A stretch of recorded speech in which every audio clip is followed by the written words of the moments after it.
Em 2025, o festival Pint of Science completa 10 anos em terras brasileiras. O evento, que acontece em 27 países, tem o objetivo de aproximar a pesquisa da comunidade. O Brasil é o país com maior número de cidades participantes. E em Novo Hamburgo, as atividades são organizadas pela Universidade Fevale e acontecem entre os dias 20 e 21 de maio. Para falar sobre a contribuição das cientistas negras para a sabedoria ancestral, um dos temas propostos, o Espaço Livre de hoje recebe a coreógrafa, produtora cultural e doutoranda Denise Azeredo e a pós-doutoranda e doutora e mestre em Estudos e Linguagens e também ialorixá e militante da educação antirracista Caroline de Castro Pires. Ambas integram o PPG em Diversidade Cultural e Inclusão Social da Fevale. Olá, gurias, sejam bem-vindas aqui ao nosso programa. Queria começar pedindo para vocês contarem, assim, brevemente, a trajetória de vocês nos espaços acadêmicos. Quem começa? Carol. Posso começar, então. Então, gente, eu sou fruto de ações afirmativas, é algo que eu sempre vou bater na tecla, né? Na época de bolsa de social na PUC, foi a minha oportunidade, porque a gente sabe que para estudantes negros de famílias pobres, né, principalmente, há um distanciamento muito grande do espaço acadêmico, não é algo que é alcançável para a gente, a não ser que a gente tenha ali algum meio de conseguir chegar, né? E as ações afirmativas, principalmente a política de cotas nas instituições de ensino superior, foram um caminho que para mim foi um caminho sem volta, mas num bom sentido, né? Então, se hoje eu sou doutora pela PUC, pela URGS, né? Mestre pela PUC, pela URGS, foi por conta dessa oportunidade lá atrás. Então, hoje eu sou docente do Instituto Federal, né, no campus de Alvorada. Sou da área de letras, mas também acabo ministrando muitas disciplinas no curso de pedagogia. Sou educadora antirracista, educadora popular. Também olho para a educação de jovens e adultos, que é outra área que eu sou bastante apaixonada. E estou agora fazendo meu pós-doutorado na Fevale, né, muito contente na área de diversidade e inclusão social, né, de diversidade cultural.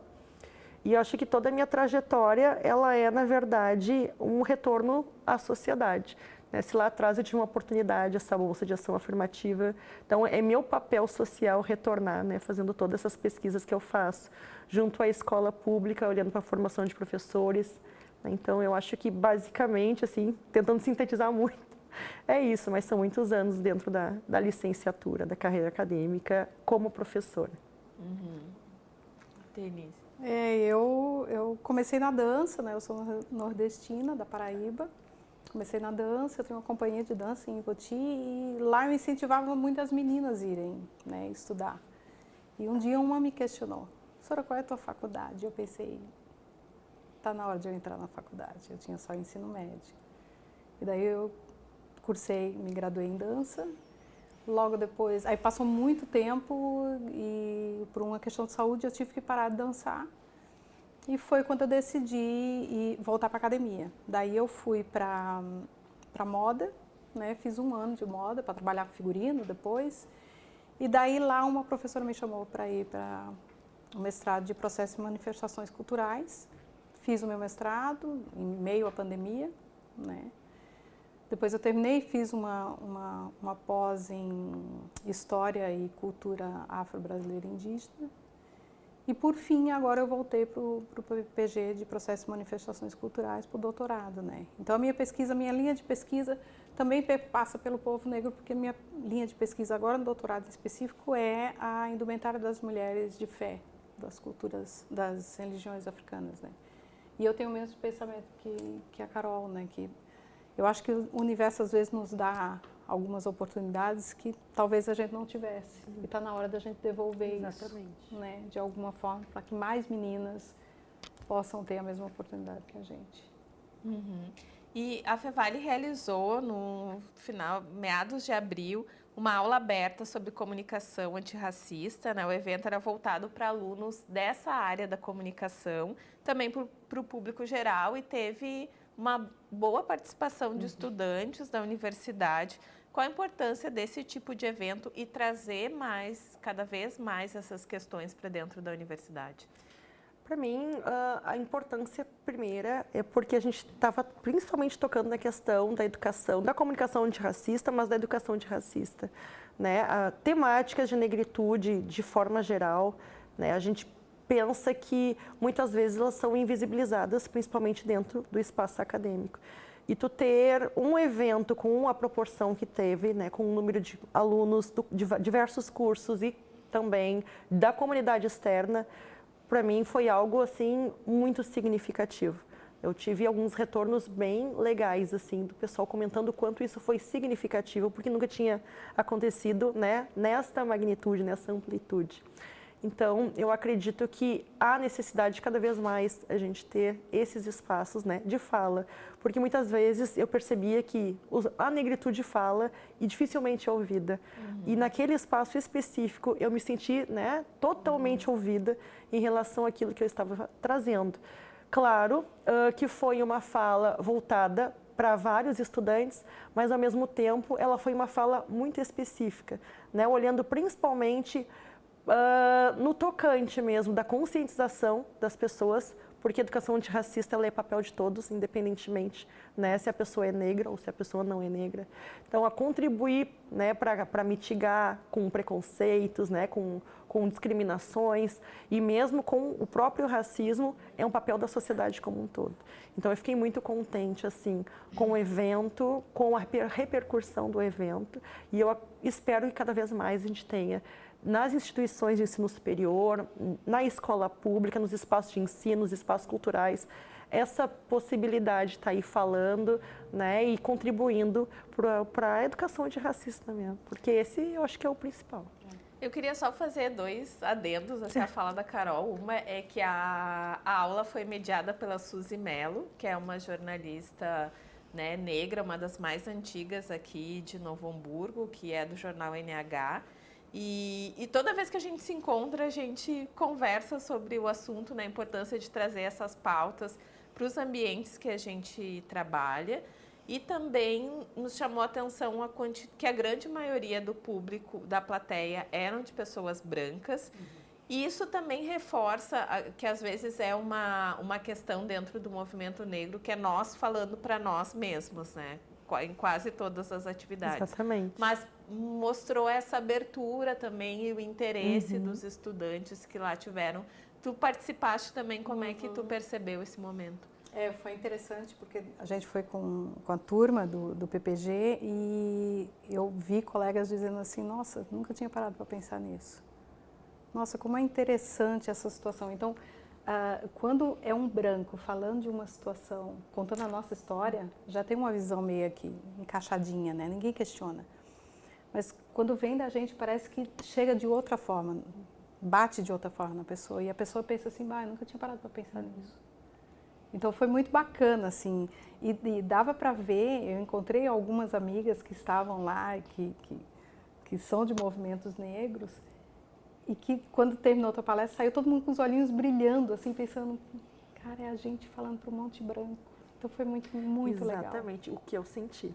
Foi muito legal. A gente foi acolhido ali. Sim. Foi muito legal. Como é que vocês percebem esse movimento na academia ao longo dos anos, né? A gente passou de um processo, para às vezes, de sermos únicas nos espaços, né, de graduação, até inicialmente pós-graduação, e agora a gente vê um aumento a partir da lei de cota de mais estudantes negros, de mais autores e autoras negras sendo aceitos pela academia, né? Como é que vocês veem essa evolução ao longo dos anos? Eu vejo como algo ainda bastante incipiente, né? Porque eu ainda sou em muitos espaços a única, né? Ou a única docente, ou a única estudante naquele espaço acadêmico. Mas eu acredito que a mudança, ela aconteceu e aconteceu de uma forma muito positiva, né? Hoje a gente consegue se enxergar dentro da academia. Eu acho que essa questão da representatividade, ela é de extrema importância. Isso também, assim, voltando um pouco, porque a gente pensa num estudo que é vertical para cima, mas ele também pode, né, dar uns passinhos para trás. Nos meus alunos do ensino médio, lá do Instituto Federal, quando eu pisei pela primeira vez naquela instituição, e eles disseram, minha nossa, uma professora negra, sabe? Dentro de uma instituição federal, se sentiram representados. Então, eu acho que é isso, é ocupar os espaços, é ter oportunidade, espaço de fala, no sentido de trazer as nossas pautas, as nossas pesquisas. É bem isso, nós falando por nós mesmos, né? Então, isso é algo muito importante e foi uma brecha, uma porta que foi aberta, né? Fechada não será mais. A tendência é ampliar cada vez mais essa possibilidade de acesso aos espaços. E eu tenho também uma coisa que eu sempre comento, assim, tem muita gente que não... Eu vou dar o meu exemplo. Por muito tempo, eu gosto de pintar quando eu estou, né, meio estressada, assim, eu vou pintar. E por os 3 quadros que eu presenteei minha família, eu sou negra. E uma vez a minha psicóloga falou, eu mostrei para ela e disse, mas por que a tua pele é dessa cor? Porque eu acho bonita. E quando eu fui para o mestrado, eu me dei conta, quando eu comecei a pesquisar, eu me dei conta que eu era negra, eu parei, a minha mãe não se vê negra. Então eu acho que tem muito disso, assim, essa política de embranquecimento que se tem, muitas pessoas não se enxergam. E muitas vezes a gente não se vê no outro. Então, tem um professor da universidade que por muito tempo ele foi o único professor preto da universidade. E ele disse que por muito tempo ele dava aula em outra instituição em que ele nunca tinha parado para pensar que ele era o único negro. Então, eu acho que aqui no Sul especialmente é muito forte, mas isso no país inteiro, existe um apagamento, né? Então, as pessoas às vezes dizem assim, eu não sou branca, mas eu sou parda, eu não sou negra. Lembrando que né, para o nosso censo, é uma categoria única, né? Negros são pretos e pardos. E falta esse entendimento, que as pessoas entendam isso, né? Eles não têm essa... Então, é muito interessante. E eu sempre bato na mesma tecla de, gente, isso não é a questão da cor da pele, são características. Então, dependendo da conversa, eu pergunto as características de um asiático, quais são? Aí eles descrevem o cabelo, o olho, a boca, a cor, né? Aí eu disse, agora descreve uma pessoa negra, eles vão direto na cor. É muito além disso, né? Então, eu acho que tem isso também. Na universidade a gente precisa se reconhecer para se achar mais em muitos. A gente fala, né, começou falando sobre essas questões dentro da universidade, mas muito antes, né, a gente tem leis que defendem a educação antirracista lá no chão da escola, desde o ensino fundamental. Como é que tu vê essa aplicação hoje, né, mais de 20 anos depois, das leis 10.639 e 11.645, que obrigam, né, o ensino da cultura afro-brasileira e indígena nas escolas? Pois é, eu vou dizer que eu ainda vejo esse processo ainda engatinhando bastante, por mais que são 20 anos, né, da lei de 2003, que é a 10.645, a primeira lei, né, a gente ainda vê o processo muito se engatinhando, das pessoas ainda baterem muito naquela tecla de que vamos ver questões de temática negra, indígena em datas específicas. Né? Quando a lei diz, ela é bem clara, é a obrigatoriedade de história e cultura no currículo escolar. Né? Ou seja, tem que estar presente nas disciplinas, tem que estar presente no cotidiano escolar. Né? Então, isso ainda está em processo. A gente vê hoje em dia algumas escolas, né, que trazem uma perspectiva decolonial, né, intercultural, que já trabalham de uma forma mais eficaz, como a Escola Maria Filipa, que para a gente é uma referência. Mas a rede pública de ensino ainda está em processo. Né? Eu acho que o meu papel hoje é permanecer fazendo essas formações de professores, especificando, né, como trabalhar essas leis em sala de aula, mostrando para eles que é possível, que os professores são multiplicadores, né, independentes, são professores negros, porque muitas vezes a responsabilidade fica apenas para os professores negros da escola. E também tentando, já que eu estou neste momento fazendo uma pós-graduação, né, tentando contribuir com o município de Novo Hamburgo. porque a partir das minhas experiências mesmo, né, são 15 anos na docência, e desses 15 anos, 10 anos pensando na educação antirracista, né, tentando retribuir, na verdade, né, então o meu próprio projeto, né, de pós-doutorado é pensar um protocolo que seja antidiscriminatório, numa perspectiva antirracista, para ser um dia, talvez, levado, né, a um projeto, transformado em um projeto de lei para se aplicar na escola. Então, eu acredito que são medidas que são necessárias.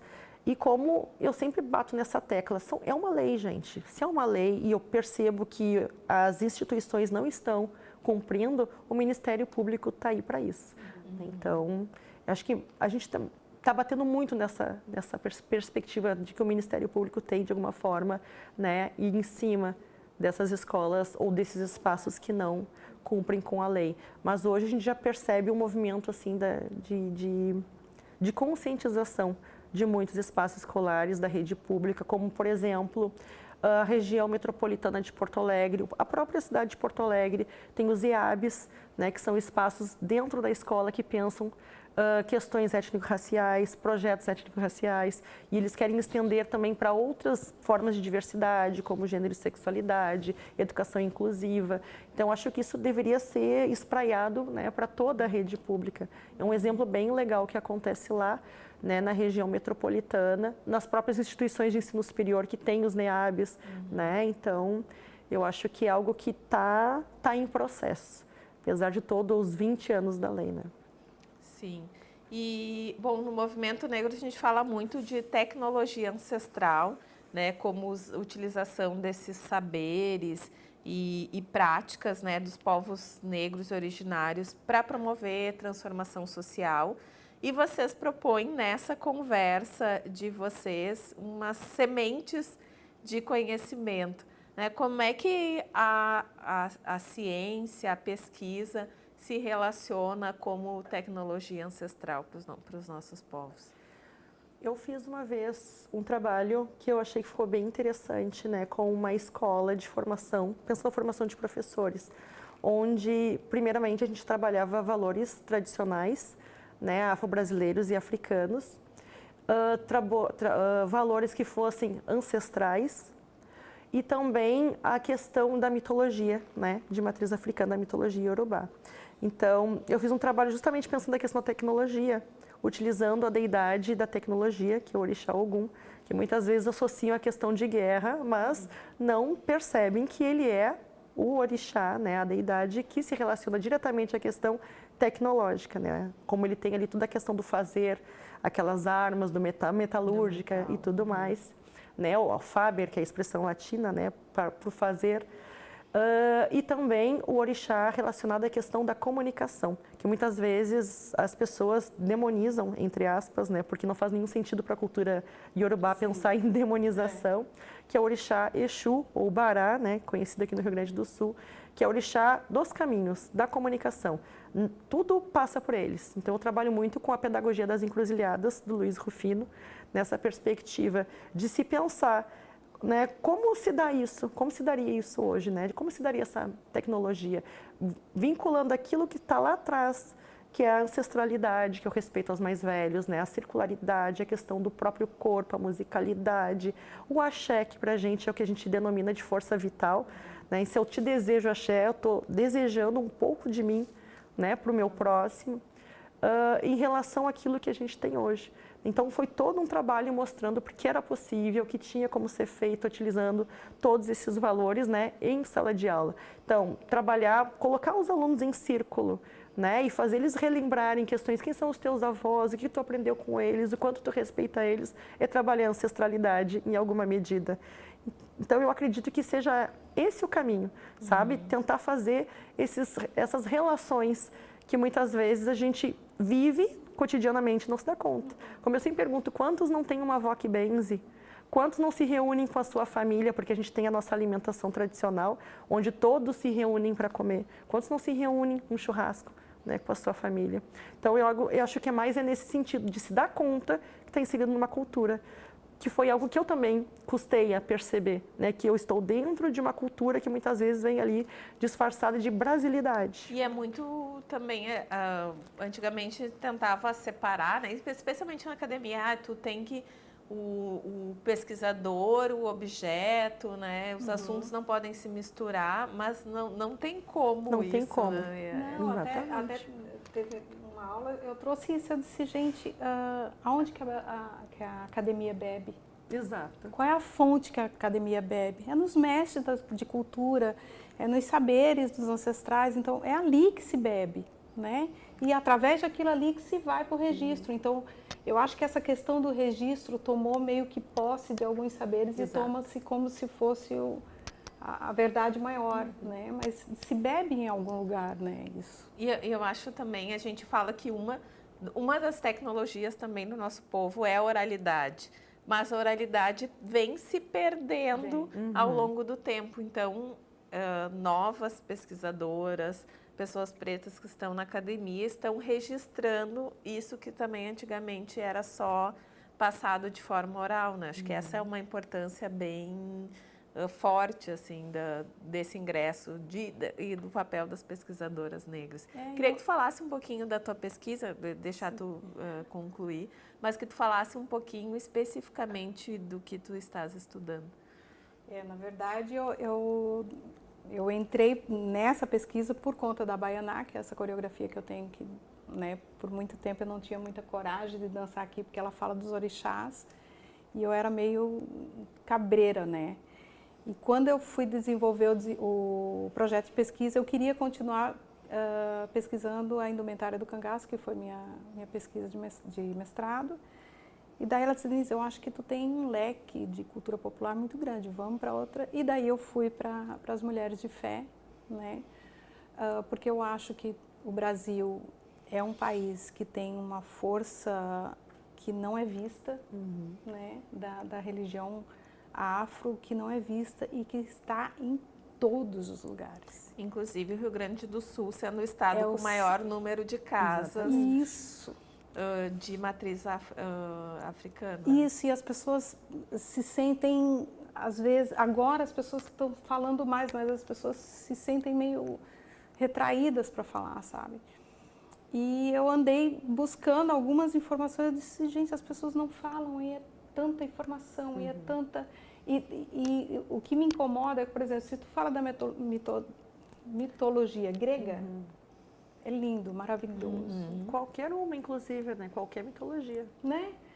Aí tu vai para a mitologia afro, é maravilhosa, é linda, é atual, né? Ela conversa com tanta situação que a gente encontra hoje e as pessoas não falam. E daí veio essa ideia de estudar cada elemento, o que cada elemento traz da cabeça aos pés, né? Então a minha pesquisa vai passar por aí. Inclusive, depois que tu apresenta a tua coreografia, tu fala um pouquinho sobre a tua indumentária, né? Porque eu sempre abordo se tu tá na rua e encontra um padre, tu cumprimenta e dá a benção. Se tu encontra um pastor, tu cumprimenta. Se tu vê uma mãe de santo, muitos atravessam a rua. Porque ali as pessoas veem como se fosse um mal, que na religião urubá não existe, né?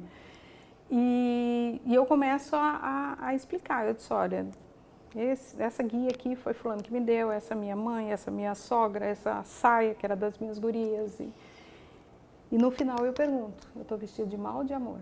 Porque toda a minha indumentária é de alguém que passou por minha vida e deixou um pedaço dela em mim. Então, deixou o axé, né? Deixou o axé dela, sabe? Então eu sempre termino com a frase de que o mal está no olhar, né? E isso surgiu por conta de uma turnê que a gente fez, que eu ganhei uma guia e uma aluna, na hora do café da manhã, perguntou, Sora, mas isso aí não é do mal? E eu perguntei, mas por quê? Ela disse, mas essas guias... Aí eu disse, mas se fosse uma santinha Nossa Senhora Aparecida, tu não ia me questionar isso. Aí eu falei, foi uma amiga que me fez, especialmente para mim, e me deu. Tá cheio de amor. Né? Então, é complicado o olhar. E, bom, nós tivemos recentemente aqui em Novo Hamburgo 2 grandes festivais, né? O Festival Aquilombados e também o Ampla Negritude, que mostrou a pujança da cultura e do empreendedorismo negro aqui na cidade, na região também.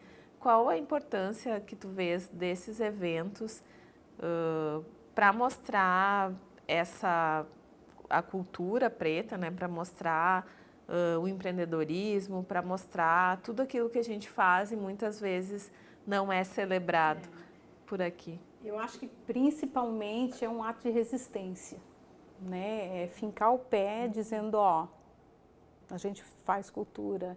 E o que eu estou achando mais legal disso tudo é que os eventos estão cada vez mais cheios, né? As pessoas estão indo, aí vai no primeiro evento, acha legal, chama outras pessoas e cada vez as pessoas estão percebendo e muitas delas conhecendo pela primeira vez um evento. Eu vou dar um exemplo de uma pessoa minha que teve no evento da Ampla Negritude e que depois que terminou ele disse, nossa, teve muita coisa ali que eu nunca tinha parado para pensar. E era um evento festivo, né? Então eu acho que é um ato de resistência e Novo Hamburgo está tendo um momento que a gente precisa estar fortalecendo esses espaços, levando a comunidade para desmistificar alguns pensamentos e algumas falas, né? E fortalecer principalmente a questão cultural, né? Que é invisibilizada em vários lugares, mas eu acho que a gente precisa bater muito nessa tecla aqui em Novo Hamburgo. Quem vocês apontariam como autores ou obras de referência nas pesquisas de vocês ou para a vida? Para mim, tem tantas, né? Mas Conceição Evaristo, Sueli Carneiro, não tem como não estar presente no meu trabalho, porque eu acabo, principalmente a Sueli Carneiro, né? Eu acabo trabalhando de alguma forma a questão desses dispositivos de racialidade, né? A gente começa a pensar e refletir sobre isso e como afeta, né, a nossa sociedade. E o que a gente faz hoje para resistir, né, e seguir em frente. Então, hoje eu posso dizer que não tem como autoras negras, né, estarem presentes ali nas minhas pesquisas. E alguns autores, que principalmente Luiz Rufino, apesar de não ser um autor negro, ele pensa muito numa educação pedagógica para além, decolonial, sabe, intercultural, que não perpassa necessariamente aquele conhecimento que está dado. Porque eu percebo muito quando as pessoas olham para a decolonialidade, para a interculturalidade, mas principalmente para a decolonialidade, que a gente de alguma forma está refutando aquele conhecimento que está posto. E nós não estamos, está posto, gente, está aí, já está dado. O que a gente está mostrando é que existem outras possibilidades de se chegar, né, naquele mesmo denominador comum. Então, eu acho isso muito interessante, né, tu ter essa possibilidade de uma pedagogia que seja circular, de uma pedagogia que seja de periferia, de uma pedagogia que seja outra. Então, para mim, isso é muito importante estar presente no meu trabalho, nas minhas pesquisas. Eu sou artista, né? Então não tem como eu não citar o primeiro nome para mim, que é uma referência de pessoa, né? De profissional, mas de pessoa, que é Gilberto Gil, a Conceição.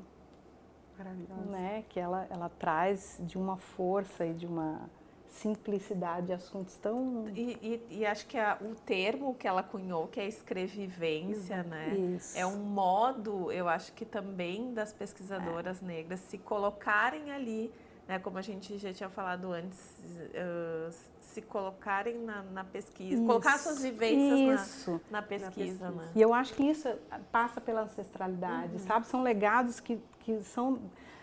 Um dia desse a gente estava conversando sobre pessoas de destaque. Olha o casal Lázaro e Thaís. Olha o que esse casal tem usado, a imagem pública deles, e olha a revolução que eles estão fazendo. Então, eu acho que muita coisa também... eu tenho muito uma questão nem todo mundo tem acesso aos livros como a gente tem, né? Então, eu sempre tento olhar por um olhar aonde que essa pessoa vai chegar na massa. Então, o Gil através da música, mas a Conceição as escolas, graças a Deus, tendo, né? Então eu sempre tento olhar, e a Thaís e o Lázaro têm trazido isso também, né? E tem algumas, agora eu tentei, enquanto a Carol estava falando, eu estava tentando lembrar o nome, mas eu não vou conseguir lembrar, que é um autor que ele traz contos infantis da mitologia, só que eu não estou lembrando, daqui a pouco me vem o nome dele. Que eu acho que é ali que a gente tem que começar também a trabalhar, para as pessoas se enxergarem, elas não se enxergam. Eu acho que também trazendo nessa área o Emicida, né, que também fala para um público jovem, Sim, né, fala sobre música, essa ancestralidade, sim, mostra um poder de produção e de envolvimento da cultura negra. Olha também, o documentário Amarelo, olha o impacto que ele deu na turma, né? Então, assim, que isso eu preciso te agradecer. Eu aprendi que a palavra galera a gente não fala mais. E eu tenho me policiado desde o dia que você me ensinou isso. E essa turma jovem, através do Amarelo, meio que começou a questionar algumas coisas que até então ninguém falava. Então, eu acho que vai além do livro, eu acho que vai além, né? Tem muita gente boa agora que dá para chegar em espaços além da academia, que às vezes assusta, né? Às vezes assusta. E às vezes é um espaço que a pessoa acha que não é seu, né? Até esses dias a gente tem um projeto aqui na Câmara que é o Vereador Mirim. E aí eu estava conversando com os estudantes aqui no estúdio, que eles vêm visitar aqui, e a professora, a gente perguntando a eles, alguém quer ser jornalista? Daí ficou todo mundo se olhando. A professora falou assim, eles não se imaginam na universidade.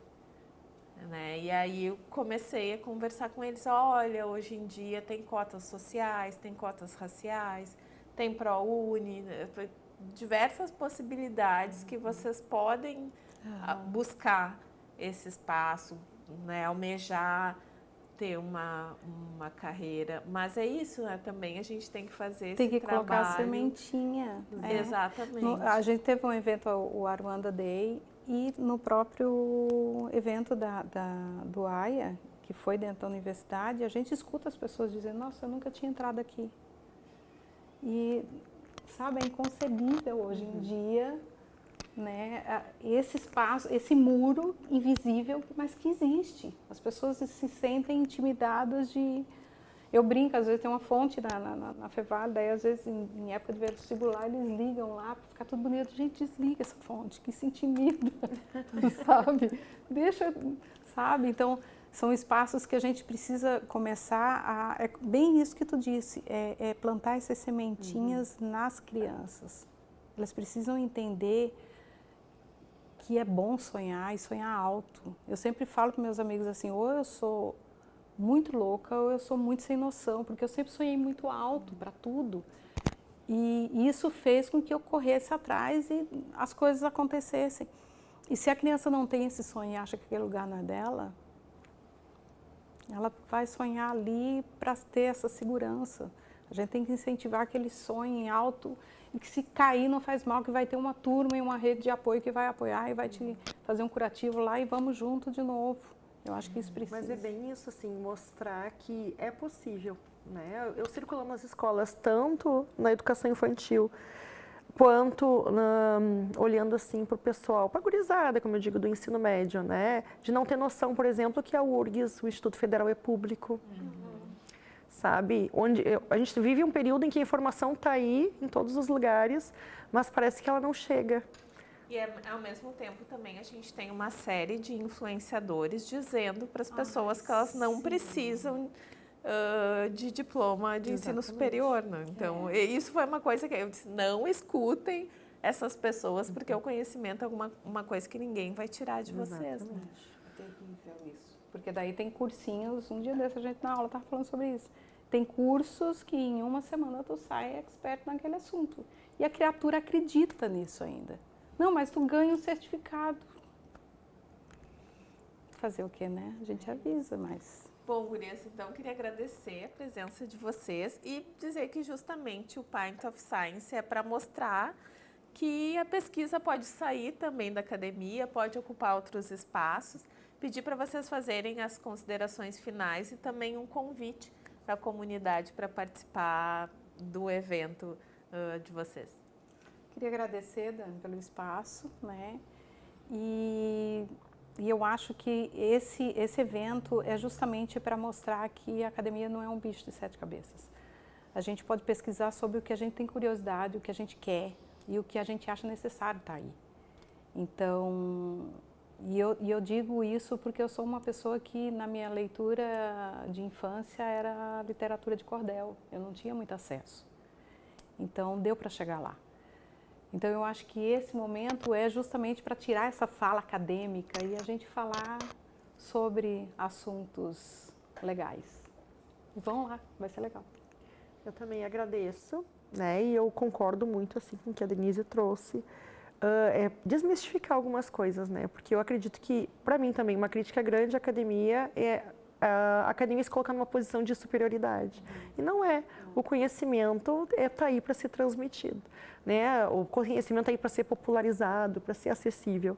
Então, eu acredito que esse evento ele vai ser muito legal nesse sentido, para te mostrar o quanto é possível, né, que alguém que cresceu na periferia da cidade de Viamão, lá na região metropolitana de Porto Alegre, que foi cotista um dia, agora é uma professora doutora. Então, quer dizer que é possível. Todos conseguem, de certa forma, né, tendo ali, claro, uma rede de apoio, tendo ali uma possibilidade, uma política de cotas, que foi o que aconteceu comigo. E eu vivo batendo nessa tecla. Se não fosse isso, talvez eu não estaria aqui conversando com vocês e fazendo todos esses projetos, desenvolvendo tudo isso.